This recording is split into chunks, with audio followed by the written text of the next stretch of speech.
নমস্কার বন্ধুরা, যদি কেউ আপনাকে জিজ্ঞাসা করে যে কোন মাছ কাঁচা রান্না করলে টেস্ট বেড়ে যায়, তাহলে একদম চোখ বুজে উত্তর দিয়ে দেবেন ইলিশ মাছ। আর আজকে আমি আপনাদের কাছে নিয়ে হাজির হলাম ইলিশের একটা অফ সিজনাল রেসিপি নিয়ে।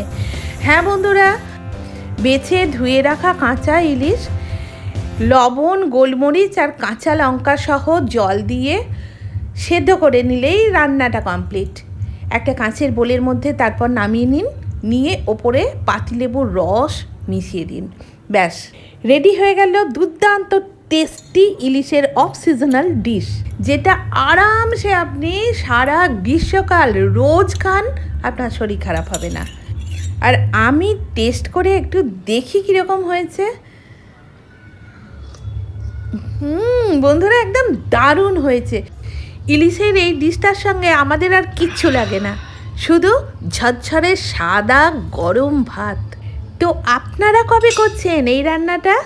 দেখা হচ্ছে পরের ভিডিওয়। টাটা।